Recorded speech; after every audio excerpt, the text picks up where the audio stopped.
Okay, so let's get started. As if you've been to one of my webinars before, you know I tend to pack about an hour and 15 minutes into an hour, so we have to get moving pretty quick. A few notes.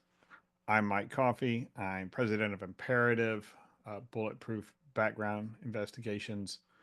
I'm a career HR guy who happens to have 22 years ago started a background investigations company. I still do some HR consulting, but I spend a lot of my time just solving clients' really specific problems around employee selection, those kinds of issues. And this is how this whole remote fraud thing came up over the last couple of years. I've helped several clients who've had unique situations. We'll talk about a few of them to the extent that I can without revealing who they are. But I am also certified by both HRCI and SHRM, and I'm a longtime volunteer for my local SHRM chapter here in Fort Worth HR, and Texas SHRM, the state council for Texas. And I am state director elect for the next 25 and 26, and then I'll be state director, assuming no mutiny, in 27, 28. So that's enough about me. I also have the podcast that I know many of you listen to, Good Morning HR, and we'll talk about that a little bit more. But let's get into remote employee fraud, how it happens, and the kind of challenges it's presenting for employers and what you might do to prevent it. So, March of 2020, COVID got in full swing here in the US, and we all went remote. There were about 9 million employees who worked remote in 2019.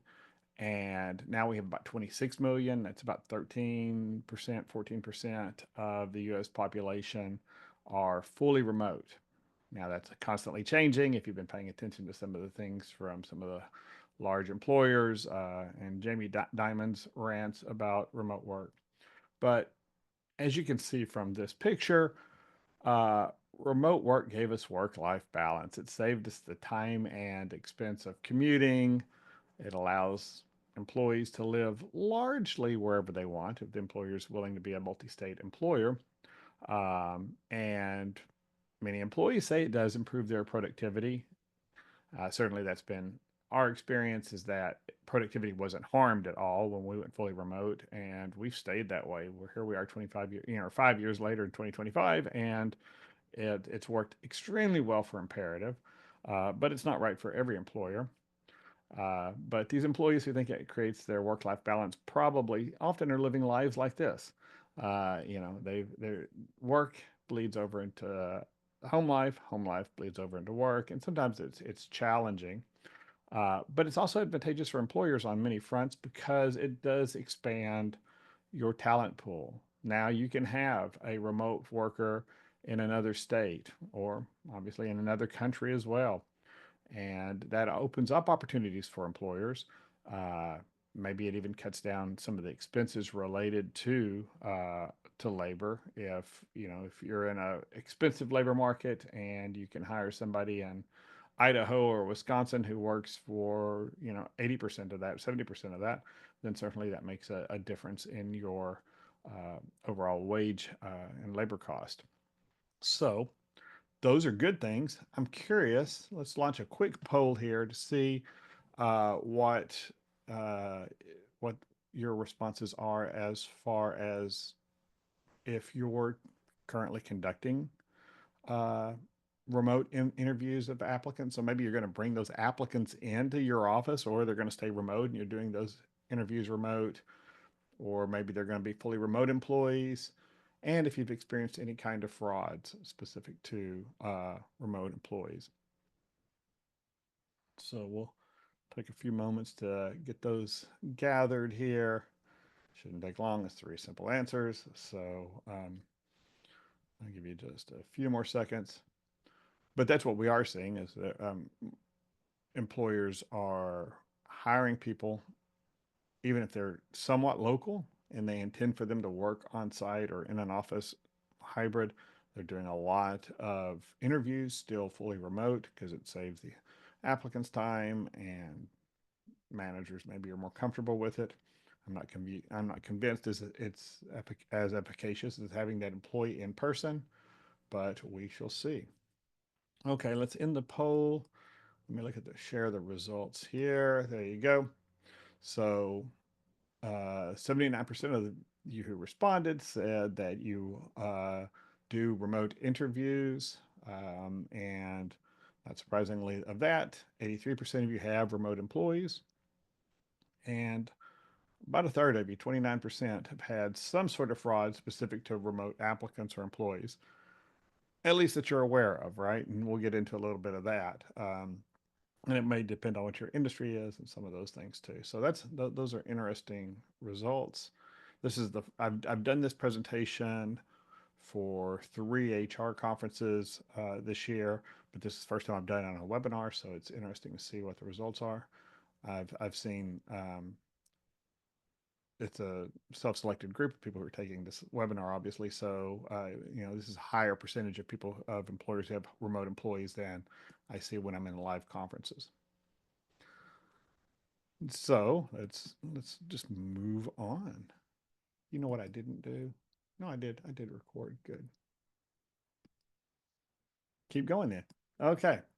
So while a lot of employees are concerned about, or employers are concerned about maybe the employees who are remote aren't engaging at the level we want, or where it's affecting our company culture, the collaboration's not right, those kind of things. Those are valid considerations, and different employers are approaching those things differently.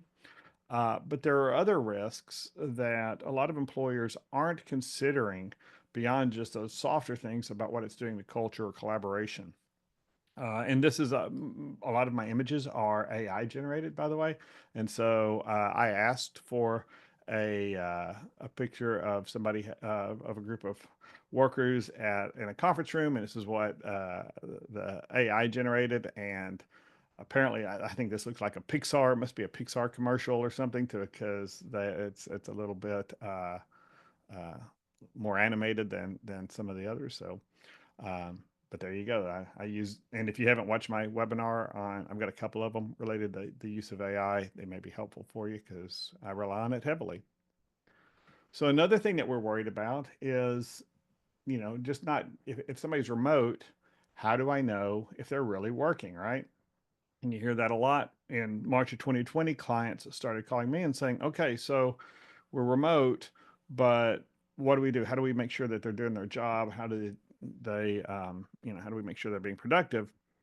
And it dawned on me then, and this is something I said, and probably by the end of March, early April, the employers who have good productivity management, good, regular scorecards for employee performance. They're constantly giving employees feedback on real actual performance. They can see progression on goals, and they're actively managing employees and making sure that they're at a high level of utilization, that they just don't have a project and it takes 4 hours, 5 hours a week.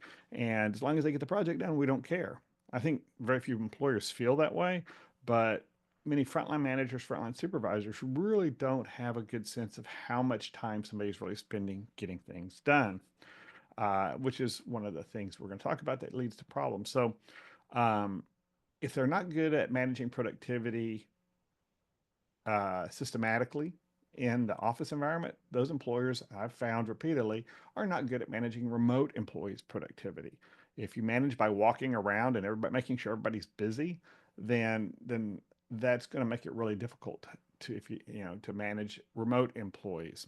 And so those are some of the challenges that employers are having.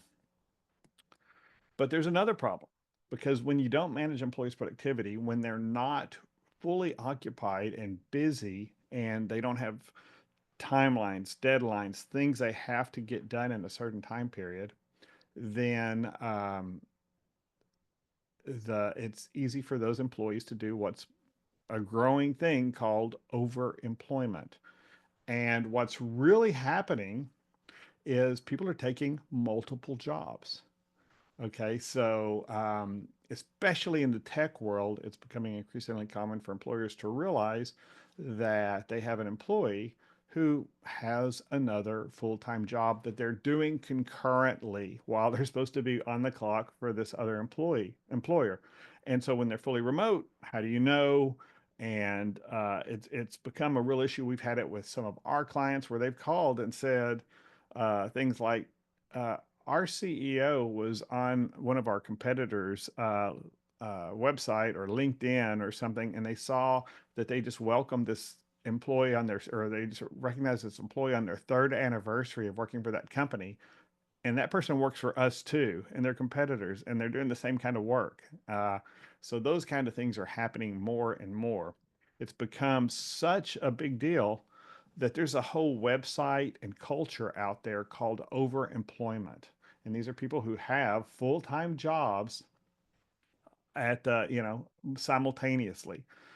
And it's only possible, forgive me if it's happened to you, but it's largely only possible because the employees either at one employer or another employer aren't being closely managed for productivity. I would also argue that, it's hard. And if you've listened to the webinar, my other webinars, or listened to the podcast, I think calling somebody a manager is a mistake because you can manage processes, you can manage computer code, you can manage inventory, but managing people are different every single day. You can lead people, you can incentivize people, you can do those things, but it's really difficult to manage people. When you're talking about managing people, you're usually talking about managing them out of your processes. I'm not a, I don't still, I like the idea that somebody is not a supervisor, they're not a manager, they're a leader, and and their job is to incentivize people to help move the company forward. But there are a lot of people who don't have that kind of leadership, and they're pulling off multiple jobs at the same time.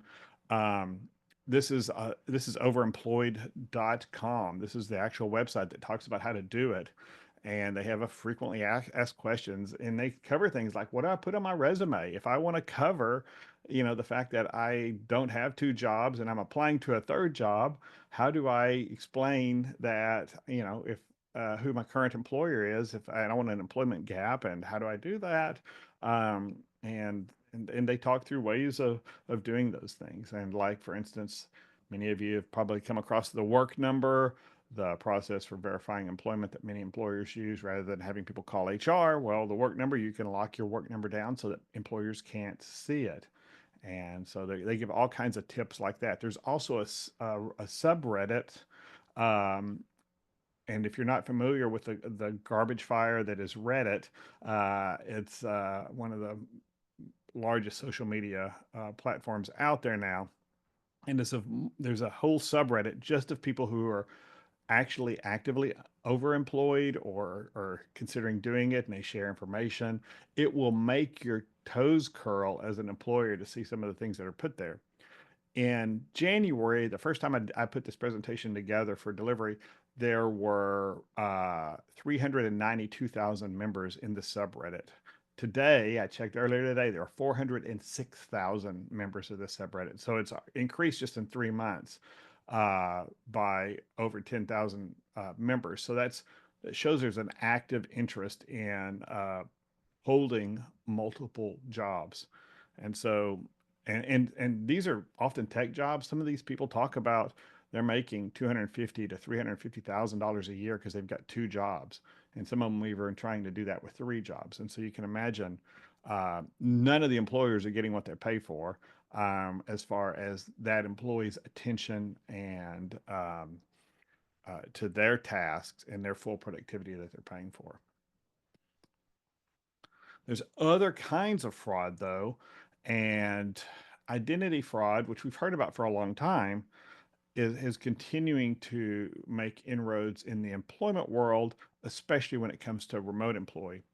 Um, Back in 2020, in May 2020, before the whole, we realized remote work is going to be here to stay, the Government Accounting Office put out a report on remote employment, or just employment related identity fraud. And what's basically their concern is, because it's the federal government, their concern is, how do we collect these taxes?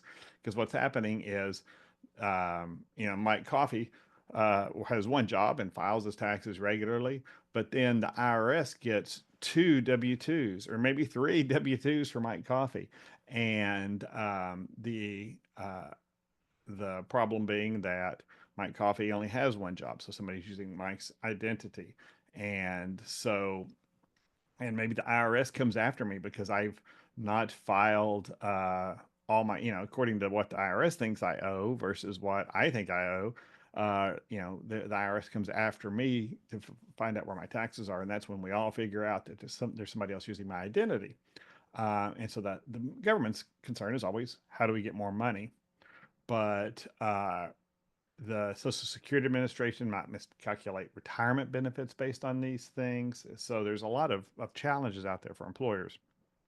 Um, the This is May of 2020, and of course, if you don't know who's really working for you and you're giving them access to payroll or you're giving them access to your CRM, which is an issue one of our clients had, and they're not the people they say they are, then you're giving somebody else the keys to your kingdom and you don't even know who they are. So that's May of 2020. And it gets a little bit more concerning. In June of 2022, the FBI starts talking about uh, remote deep fakes. We've seen these deep fakes of politicians and entertainers, videos where it looks like them, sounds like them, but it's not really them, being used to apply for work remote positions.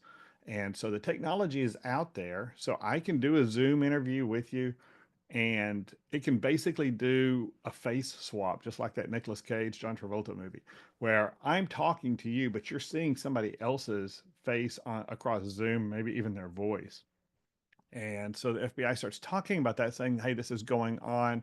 And what would happen is I would either create a synthetic identity, just make up a fake one and throw a LinkedIn page out there and say I worked for Microsoft and all these other companies. Nobody verifies LinkedIn's, right? And they look legit. So people would say they did those things. And then they would just create this fake identity and apply for jobs. But also what was happening is these fraud people would post what looks like a real job on Indeed or other websites, actually hold interviews with applicants. And so maybe I'm hiring, I want to get in an organization as an engineer. I would interview real engineers, uh, ask a lot of questions so I know what kinds of answers to give for another job. Also, I would offer them a position, negotiate it, give them their new hire paperwork, their background check paperwork, and collect their social security number, their date of birth, maybe all their previous employers' actual contacts and supervisors' names, those things. And then I would take all that identity information and go apply for real jobs as this other person. That's happening. And I've had employers who've dealt with that issue. And then the North Koreans came about, and we realized what they were doing. Since 2016, North Korea, because there are sanctions against North Korea, right? We can't give them hard currency. It's illegal for Americans companies to do business with them, to hire them as contractors, to send either any hard currency or anything like that to North Korea. So what North Korea has been doing is stealing American workers' identities, just like we talked about, and applying for real jobs. And then when they get this remote job, the employer would send them a laptop because these are mostly coding and engineering type roles. Would send them the laptop, and the laptops were going to basically a laptop farm, which was a residence in some place. Like there's one in Arizona that the FBI raided, and it had just dozens of laptops connected to the internet. These employers, companies all over the place thought they were sending the laptops to people's actual homes when it turned out the workers were in China and Russia and in North Korea, and they were doing this remote work and often actually doing the work, collecting the paychecks, and then they would launder the money back through different payment accounts here or in Mexico, and then eventually end up back in North Korea. So not only are the employers getting defrauded by that because they don't know who their employees are, they're also, you know, in direct violation of international sanctions because they're paying, ostensibly paying North Korea for this money. It's not like these workers are getting that money. The government of North Korea is keeping it. The FBI believes they've identified $88 million from just the fraud that they've identified so far. And it's continuing to go on. And then there have been cases where an employee was about to get fired for performance by one of these companies, and then they would execute viruses to steal all the company's information or lock it down and hold it hostage until the company paid a ransom for it. And these we've all seen these ransomware things. But once you've got somebody who's a systems person, programmer, system admin of some sort in your network, how much easier it is. They don't have to worry about phishing emails. They've already got, the phone call is coming from the house, so to speak. So this has gone on and on. There were quite a few people indicted last year, both Americans and foreign nationals who were part of that. And then earlier this year, the FBI field office chief, special agent in charge in St. Louis, said basically, she said, this is just the tip of the iceberg. If your company has hired fully remote IT workers, more likely than not, you have hired or at least interviewed a North Korean national working on behalf of the North Korean government. If that doesn't send you chills, it's crazy, um, but it's happening. And then, like I said, there are other people who are just stealing identities because they don't want to pay the taxes, they don't want to pay the child support, or they've got a reason that they don't want to be on an employer's radar. Another thing that those of you who are doing remote interviews may have noticed is that sometimes applicants will be slow in answering a question, or did they just look up this answer real quick? Now there are tools to help them. There's AI out there that can even listen in on the Zoom message and feed the applicant responses. In other cases, they've just got two monitors like I have here. I've got three, and I can look at the camera, and I can have a monitor up here, and I can just type in gently below the camera vision whatever I want to look for, and it'll give me answers to it. There are all kind of plugins to do that, to make that go easier. So, there's also that idea that people are getting coached while they're um, doing interviews. So those are ongoing challenges that employers need to pay attention to, because I know more than a few employers who've said, we remote interviewed this person. Then after we hired them, they weren't very good at doing the job. And they had all the skills and competencies when we tested them and we did everything. But then when they got here, they couldn't do the job. I've had it happen a couple different ways. In one case, I had a client who said the person who showed up for all these remote interviews was Asian, and they were doing all the work or did all the interviews, and they were really qualified.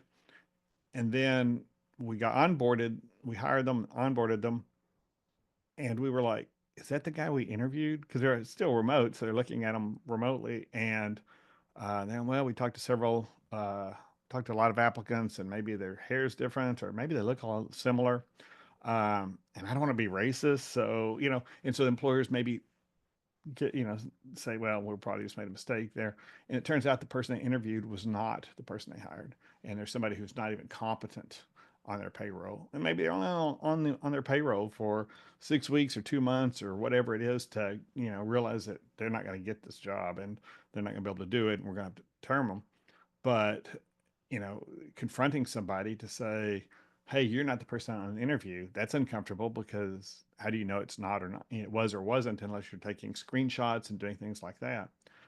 So employers can, kind of get sideways in if they don't know who they're really dealing with on a consistent basis.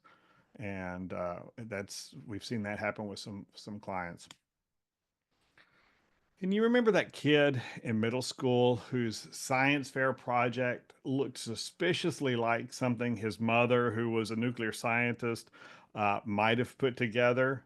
You know, the coffee kids, my sons are all adults now, but growing up, their science fair projects looked like what a third grader would do, even if I helped them because I'm not very good at science stuff anyway, and especially those kind of projects. But you know, their projects look like what you would expect. But you'd always have this one kid. You knew the parents were doing all the work, right? It um, wasn't really there. The kid that did that. Well, that same concept's being used by these fraudulent remote candidates too. They're doing these proxy interviews, like I talked about, where somebody else sits in on the interview and another person actually takes the job, or they're being coached. Somebody is sitting off the screen, outside of the screen, and giving them feedback, or they're using AI tools to capture that, or they're using technology to swap their real face with somebody else's, and or I should say, the actual applicant is their face is put on the person who's doing the interview on their behalf, so that it looks like you're really talking to Mike Coffee when you're talking to somebody who actually may know what they're talking about. So those kind of things are happening, and employers have to figure out how to address it. Now listen to this. Good morning, HR. I'm the deepfake Mike Coffee. I'm also the better looking version. I'm a fully digital twin of the real and inferior Mike Coffee. I was created using the HeyGen software platform. In less than 30 minutes, I was created based off a 2-minute video of Mike reciting, "Baby Got Back." Believe me, it was painful. Once I was created, all the real Mike had to do was type in the script for me to follow. I am a basic deep fake, and if the real Mike were not so lazy, my voice and mannerisms could be even more lifelike. Okay, I'll turn this presentation over to the real Mike now. So that is really a deep fake of me. Why anybody would want that one, I don't know. But um, the HeyGen software platform is what I use to create that. It takes about 20 minutes to create your avatar, and then after that, you just type in the text you want it to read, and it reads it for you. It's pretty crazy. And again, um, like the fake Mike Coffee said, if I spend a lot more time, I could make it a lot more realistic. I could have a lot more intonation. I could feed it a lot more of me, and have it be realistic. Um, and so you can take that technology or something similar and have it interact with people. You can have it read, do the face swap, all those kinds of things. And so that presents a real problem, right? How do we know that the person who we're dealing with on the Zoom call is really our person? That's kind of the challenge that employers face in doing these Good things. morning, HR. So in February of last year, a finance worker in Hong Kong uh, paid $25 million after to an account after being on a video call with their company. And it's a multinational engineering firm called ARUP, I guess, um, with their CFO. The chief financial officer was on this Zoom call with this remote employee and some other people. The remote accounting employee, the finance worker, was suspicious at first when he got the email that saying, "Hey, I need you to do this and jump on this call," because he thought it seemed kind of like a phishing email. But then he got on the Zoom call and he's looking, and there's my CFO. There's the other people in the organization that I know. So he transferred that $25 million, and it's gone. I mean, it was it's off to an account and washed and gone. That's what can happen with these deep fakes. And that's how some of these deep fakes are being perpetrated to bring people into the employment context that may not be who you think they are. Or once they're in your employment, um, they get duped or somebody else dupes them into thinking, or somebody else that, claims to be them, and tricks someone else with their image and their voice. And think about how much of our images are already online. How many, I've got what, almost 200 half-hour long podcasts out there with video, and my voice, and just, it doesn't take a lot of images to somebody create an avatar of you if they've got some sense of your voice, or they actually make a phone call and pick up a phone and call you and find a reason to talk to you for 10 minutes. They can get more than enough samples of your voice to create a deep fake. And beyond the deep fakes of faking people, a lot of employees, and this isn't new and unique to remote employment, but it seems to be really ticking up, because they're claiming fake degrees. And Imperative is a background investigations company catering to really risk averse clients who really need to get it done right. But we've always, especially in the last 10 or 15 years, seen more people lying about their education and their employment history than lying about their criminal history. And it's, often they just claim they've got a degree from, the University of Texas or wherever, and they just don't. But many of them use degree mills, fake institutions that just sell them a degree. And when you pick up the phone and you call that school, it sounds like you're talking to the real registrar at this school, and they verify the person's degree. In Texas, it is a crime to apply for work with a school that from, listing credentials from a school that's on the state's list of degree mills. But these things pop up and leave, and some of them are offshore. Um, I was once at a conference in Austin talking, and there was a school, I think it was Altamir College or something like that. I can't remember now, but I did a live search of LinkedIn for everybody in Austin with who claimed that degree, just as a demo of how many people were using these fake degrees. And somebody came up to me afterwards and said, one of those people you listed up there was, we just hired that person. They work for us. And so that's when I quit doing live demos of that particular search. But these fake degrees are out there. So people uh, who are remote, who you trust because they seem to have the competencies. It's amazing to me still how many employers don't verify education claims. They may say something like, well, the education's not required for the job. We don't require a degree. But you know what? If the applicant listed a degree, the least expensive integrity test you can give them is that employment application, and verifying that if they lie to you coming in the door, this is the gospel according to coffee 101. If they lie to you coming in the door, it's not reasonable to believe their behavior will change after you hire them. And so verify those degrees, whatever claims the applicants make. The other thing is they're claiming fake employment too. And certainly if you're an employer of any size, you've been around very long, you've seen people claim employment that they didn't have. But now it's getting even harder to detect because there are companies like this company, Background Proof, and it's backgroundproof.com, and they are uh, just a fake employer. And you hire them, and then you can list that you worked for Amazon or you worked for whoever, Microsoft or Lockheed. And here's my supervisor's name, and here's where I worked. And then the employer picks up the phone and calls Background Proof, and Background Proof has a process of some sort where they know who they're supposed to be answering as, and they will verify that person's employment for a fee that the applicant pays. So the it's just fraud. It's just outright fraud is all it is. And they're right there selling it right on the internet. And so that's yet another kind of scam where, um, you know, the internet and technology makes it easy for employees to make claims. And sometimes it's easier to claim those things if it's a remote employee and we're not dealing with the person one on one. And employers sometimes don't do the level of diligence they should when they're conducting interviews with applicants. So once they get this job, maybe they're, especially if they're like an overemployment person, they're working two or three jobs.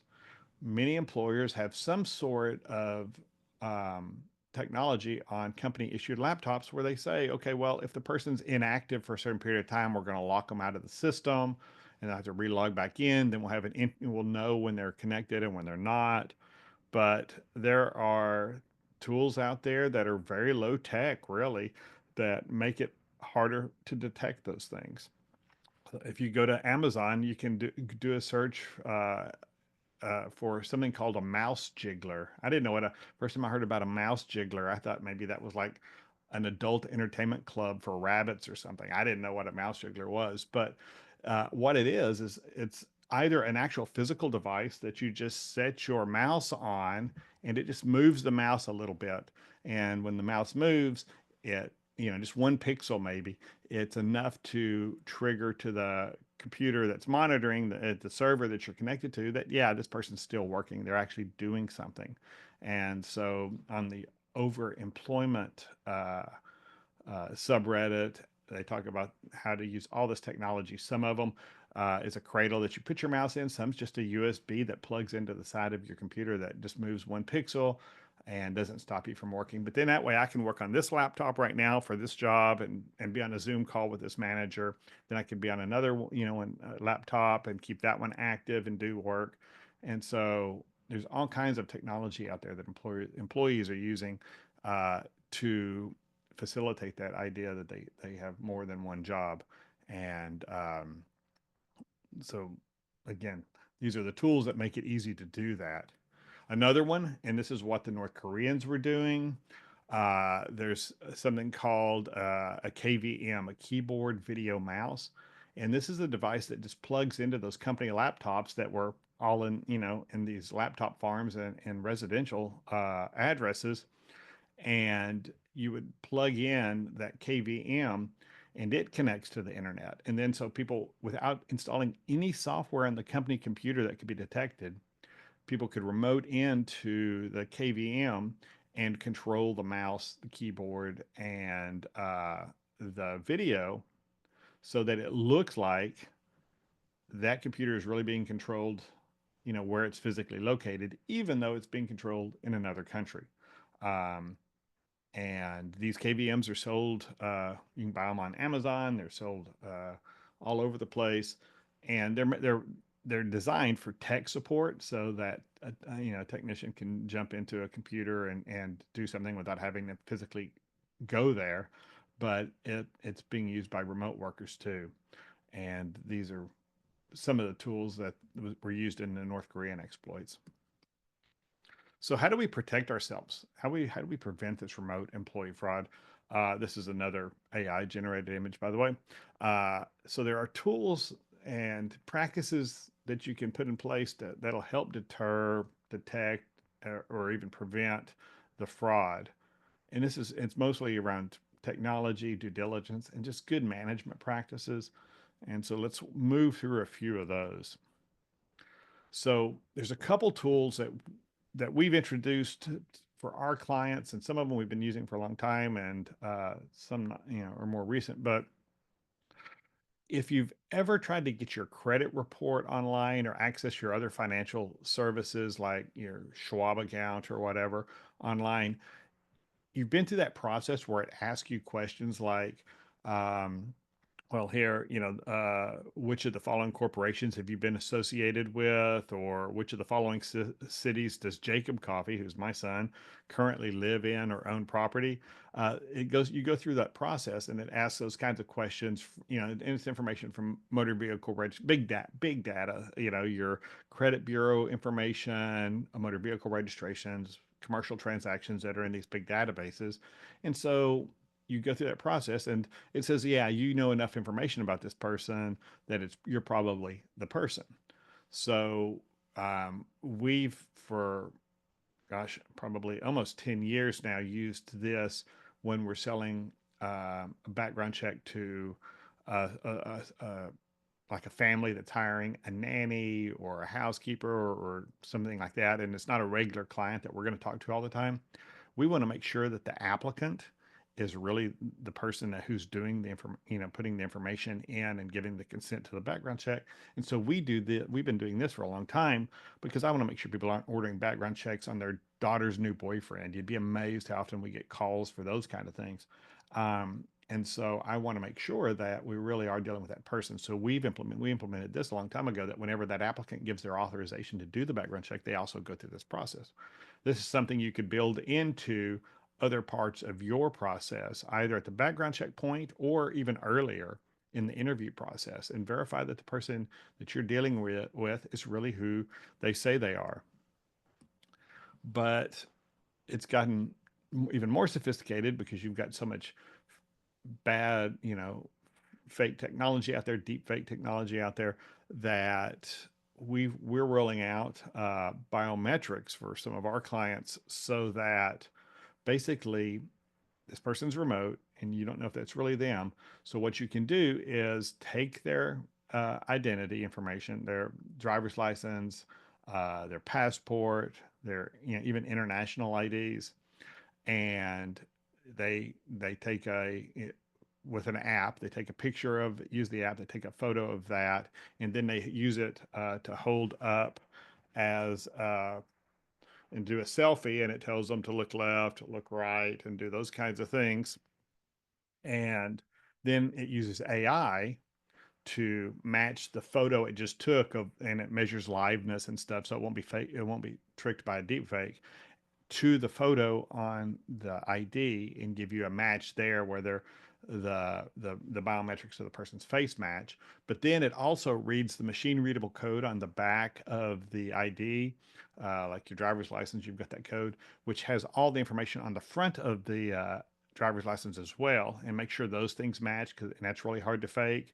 So it does several things to verify that this person really is who they say they are, and that the person you're talking to is the person who really that ID belongs to. And so this is our next step that we're taking, and we're definitely rolling this out on those one-time small client kind of operations. But we have a couple clients who are going to test this for us, and we're going to roll it out to all of their applicants, because they have a lot of remote employees and they want to make sure it's right. Right now, we're just working out the kinks with our integration with the software, but it'll, if you're an Imperative client, which a lot of you are, it'll be coming soon. But these are tools that you can get not just from Imperative, but from other companies too, that will help verify that at different points in the process, a person really is who they say they are. And then there's just simple things you can do, like look at their LinkedIn, and look at whatever other sources are available to you about this person, and see if it lines up. Does their LinkedIn address history line up with the address history that they, or not address history, but employment history that they gave you in the employment application process, or the information on their resume? And now I'll acknowledge that LinkedIn and resumes are really just polite lies. I mean, a lot of people think it's okay and it's perfectly justifiable to only put some employers down there and not put the negative employers on there and do all of that. And that's a decision for you to make as an employer, if that's acceptable to you, especially when they submit a resume. But once you have that application, does it line up? Or when they give you an employment history on the application, and they that they know you may pick up the phone and call these people, does it even line up with what's on their LinkedIn? And if there's a big disparity there, their LinkedIn says they worked for Lockheed, and there's nothing on their application about that, but you see that it's they work for staffing agencies and other things that are easier to fake, then maybe that's a red flag you want to pay attention to. So when you're conducting interviews, again, do the preparation on the front end before you even waste your time with the candidate. Does LinkedIn or what other information is available about this person, does it check out? Is it something that really lines up with what the applicants already told you about their history? Do your interviews. It seems obvious, but I've talked to a lot of employers who say, well, I don't want to make, some people are uncomfortable with cameras on, so we don't require it. Well, if it was an in-person interview, you would be looking at them and they would have to adjust. Now, I'm not saying you should judge people based on their comfort online and their comfort looking at a camera, because, I don't want to ever have you do anything that would, you know, make your applicant pool smaller, because you're eliminating just introverts or neurodivergent employees, or candidates. But you just got to say cameras on. That's how we do interviews here. You've got to, but we want you to see our supervisors and meet them, and we want to see you. And now, actively work, to mitigate any concerns that you have because they don't make eye contact or things like that, because people do have issues sometimes online, and that's fine. But now at least we want to know who we are, who we're talking to. And then if you do nothing else, do a screenshot of that Zoom screen so you know, you remember what that person actually looked like. Because now you've already got their information. You already know that they're, a black female over 40. Okay, so we know that. We're not gonna write that in our notes, but if you do a screenshot, at least you know down the road when you interact with this person, either as a candidate later on, or they're doing their I-9 paperwork, or you're onboarding them, that this is the person that we talk to throughout the process. And maybe it's wise to separate that image away from the rest of their employment paperwork. Maybe it's something HR does. They segregate it just like you do your other EEO stuff, and hiring managers don't see it or any of that. But keep that record of who was actually on that call. One of the things we're talking with one of our clients about right now is doing that biometric thing where you hold the camera up and verify the ID at the time of the initial interview. So you know from the very beginning that the person is who they say they are in that remote interview. I think we're going to test that and see how much friction it adds. I don't think it's going to add a ton of friction, and at least that way, from the very beginning, this person, really does match the person that this ID is really issued to. And then test competencies. Now, as we saw earlier, there are ways for people to cheat that process. But if you're hiring based on competencies and you really need certain competencies, um, to avoid the risk of having somebody who's not competent and who just knows how to talk or have AI answer their questions, give them a real time test. And maybe it's not a test that you send to them and say, okay, when you get free time later on today, complete this. Maybe it's a competency test that takes 20 minutes, and you send it to them during the interview, or you send it to them, tell them to be prepared 30 minutes before the interview to do a test of some sort or whatever. But think about ways to people to demonstrate that they actually have the competencies early in the process. And then it's interviewing 101, but people don't do it. Uh, Ask those hard questions about their education and their employment history, why they were termed, who they worked for. They say they worked for a big, company like Amazon. Okay, what facility did you work at? Where was that? What was that address? Get those kind of details and really drive down that information. In one case we know about, the applicant, when they were asked really specific questions about job location and those kinds of things, couldn't come up with a reasonable answer, and what they ultimately generated wasn't legit. And so asking those kind of questions may help you identify that this person should know this information and they can't find it. Um, if you're somebody who uses professional references, I think professional references are largely um, just an intelligence test. Is this person gonna list three people who'll say nice things about them? But if they give you references or they list a manager or something like that, talk about those people. Okay, how do you know them? What's that relationship? Where did y'all work together? Those kinds of things, and get those details so that if you do talk to that person, maybe if they're fabricated and they're not really that person. We had one not long ago where we realized the applicant was the reference, and they were just using a different phone number, and they were giving their own personal reference. So those things happen. So just get a lot of detail up front, and then pay attention to red flags. Like if I call and this person was supposed to be this person's former supervisor, but they gave me a cell phone. Does this person really even work for that company? We see that a lot, where you turn around and you hang up from that interview with that reference, and you call and you find out, you call the employer, and neither that applicant or that former supervisor that they listed ever worked for that company. So those are the kinds of things that you can do in the interview process to really help. And then when you get ready to do your due diligence, pay attention to what's going on. If it's a remote interview, what's going on the screen? Are they looking at you and having a conversation, but then looking over here when you have a question, and are they typing, looking for answers, things like that. What's going on? Or can you hear people talking to them? Is there conversations in the background? Um, the in the North Korean cases, apparently these North Koreans were working in a call center environment. So when you did the interview, you might be able to hear, just like we hear when we call into call center sometimes. Um, but just pay attention to, do they really know what they're talking about, or are they giving me kind of a simplified answer that AI might generate? And then whenever they've got gaps in employment, ask about them, get details about what they were doing, where they were, why that is, because those gaps in employment may be overemployment. So they may have really worked. They listed job. They call them job J1, J2, J3. But they may have worked at job one the entire time for the last 3 years.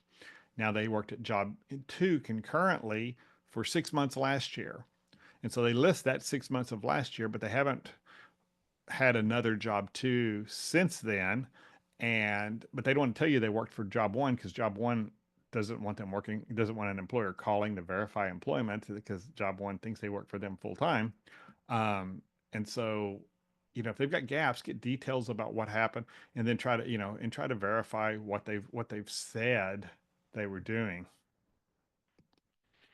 And again, that consent ID validation, like the financial services stuff that just comes out of the big data about you, maybe you use that as part of the background check to corroborate their identity verification, information. So you know that that's them, or maybe you even go to that biometrics. I think that's the future of this, to verify that their identity documents are real, and making sure that the addresses that they provided on the application and on their driver's license, or whatever I-9 documents are, whatever, and you can always, just because you can't require you can't dictate what documents they use for I-9, but there's nothing to say you can't ask.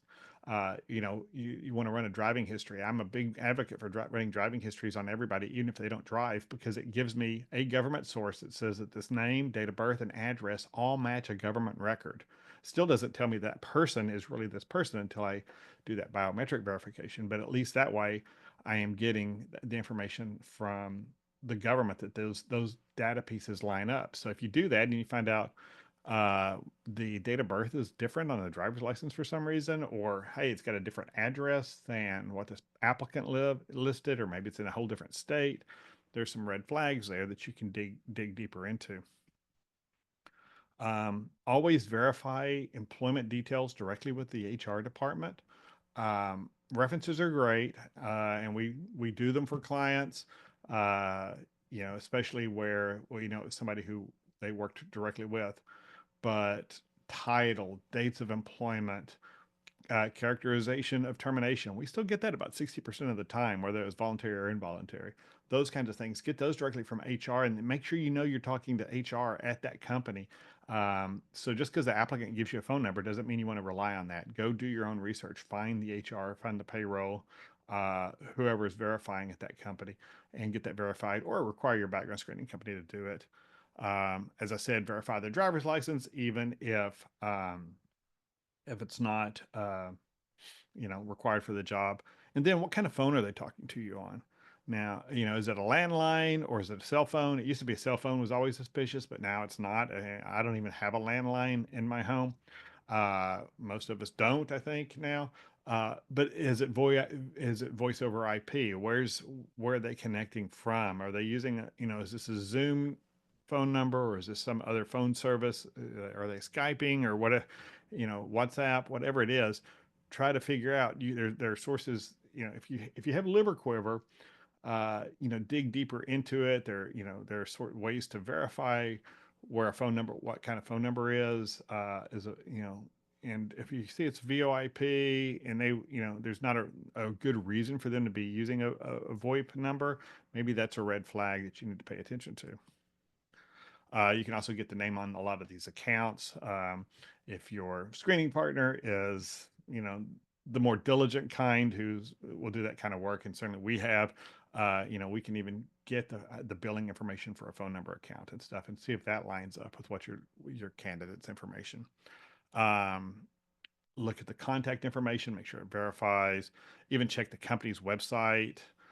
We saw one where somebody had created a fake company. They said they worked for Microsoft and Amazon, I think, and but we contacted Microsoft and Amazon and couldn't verify any of the information. And so we called the applicant directly and said, "Hey, so they've never heard of you. So can you tell us can you give us better contact information or what's going on?" And they said, "Oh, well, yeah, I worked for I was a programmer and I worked for a staffing agency. And, I was just placed on contract there for, 9 months or a year or whatever it was. Okay, well, give us that company's information." And this is on a Monday. And they said, "Okay, I'll have to get it. I don't have it handy, but I'll get it for you and send it to you." So we got it Wednesday morning got an email from the applicant on Wednesday morning saying, here's the agency I worked for. And they had an email address and phone number. We called the phone number to verify it, and they answered, and it was clear to us it was a cell phone. And there were some other red flags in that process that suggested something, gave my analyst liver quiver, and so they went to the company's website based on the domain in the email, and there it was. It was a staffing company. It was a full website, it looked like. But the only buttons that worked on that website were the contact us buttons. There was nothing there. When you tried to, look at available jobs or contact us about posting a job, none of those links worked. Then we went to that domain and we looked up when that domain was registered for that website, and it had been registered the day before. So this person created a whole website to fake their employment verifications. And this person was going to be a database administrator for a large tech company here in North Texas. And so who knows what they were going to actually do once they got access to the information into the organization. Check the work number. That's another option. Uh, if you've if you've been paying attention, the work number is a database service that a lot of employers use. It's gotten outrageously expensive. It's I think it's over $100 now to hit their database and pull the information out, but it gives you a pretty good employment history for somebody, as far as, at least with firms, larger firms that use that kind of service to outsource their verifications. And so when you get that, you look at it and you say, okay, they say they worked for this one company, but the work number says at that same time they were working for this other company. So either they're lying about working for the one company, or they were overemployed. That's why all the overemployed people say turn off your work number so people can't get access to it to see where you've really worked.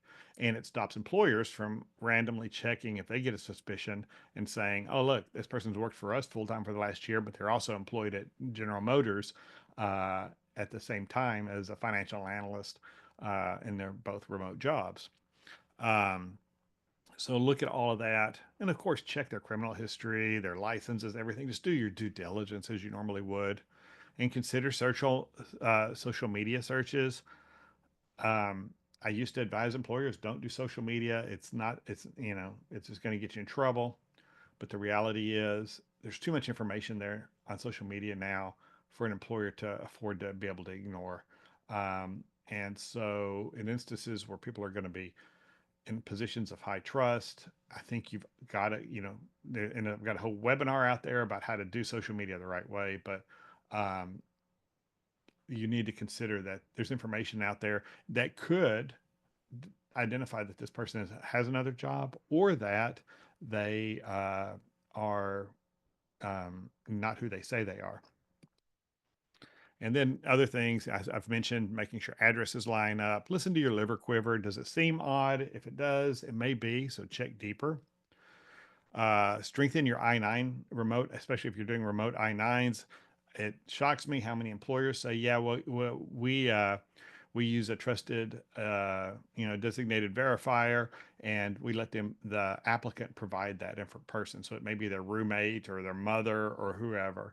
Well, there's a lot of opportunity for fraud there. How do you know it's getting done? So I would say watch it. over Zoom or Teams or whatever you use as they execute that. And then maybe do a biometric verification of their I-9 document contemporaneous to them filling that information out. So again, you're getting a verification that the person who's using this ID is really the person who you're looking at.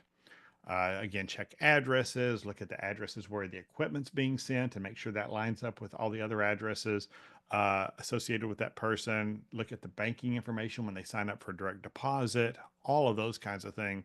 And again, if you did screenshots of your Zoom, make sure they match the applicant.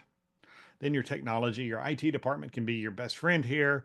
And the bottom line is just goods, IT security, hygiene, virus detection, malware detection, blocking resources from non-company equipment, so you can't log into our network with another computer that's not company issued, and then on that company issued technology, kill the USB ports or limit the kind of things that can be plugged into it. Block VPN access, require administrator access to download stuff. This is all basic hygiene stuff, but it's amazing how many employers get burned because they don't do it. And then I hate MFA, multi-factor authentication, where you get the code and you have to, on your phone or whatever, and you have to put it in. But consider requiring MFA certainly on all your technology in the company, but also given the deep fake situations with Zoom and those things, if people are making decisions that uh, are going to affect financial transactions, maybe you need to have a backup system of some sort for multi-factor authentication for those conversations. If it's not in person, how do you verify this is really the right person? Maybe you've got preset codes, passwords, things. Maybe you've got an MFA software that's queued for your company, so you can truly give somebody they can give you a code that you can verify is accurate, that it's really them. So we need to treat our remote interactions with a lot more caution than we do our in-person interactions to make sure that person is really who they say they are. And then leadership 101, make sure that people do things on time, they're completing deadlines, you're managing their daily productivity, you're measuring what their output looks like. Have regular meetings with the cameras on, and then when you have to pick up the phone and call somebody or Zoom somebody, which is how we often do it now, do it with cameras on. Can they turn on their computer right now and look at me? Are they really here? Are they really there? Or are they going to pick up their phone and say, "Oh, my camera's not working"? And there's always an excuse why they can't, turn their camera on or those kinds of things. That may be a red flag for you. Um, Check when they're supposed to be working and when they're accessing your network and your systems. But they're logging in at weird hours, or they're only logging in for 45 minutes a day and they're supposed to be working 8 hours a day. That tells you something. Uh, do cybersecurity training for everybody. Test people consistently with phishing emails, those kinds of things. And then create an environment where if an employee thinks there's something weird going on with one of their coworkers about their availability, their access, they feel comfortable raising their hand and saying, "Hey, this is just weird." Whenever and I can never get him. I always have to send him a Teams message, and it's 10 or 15 minutes before he's available to answer my questions or give me the information I need. That may be a red flag. This person is overemployed or just not working very much. Okay, that's the end of the webinar. I do have a podcast, Good Morning HR. We drop an episode every Thursday, and they're all pre-approved for HRCI and SHRM recertification credit. We're coming up on episode 200, and they're all about 30 minutes, and they're all, I think, a lot of fun. I've certainly enjoyed doing the last several years of them, and if you're listening to this webinar live, you're going to get an email in the next 24 hours with the information about recertification.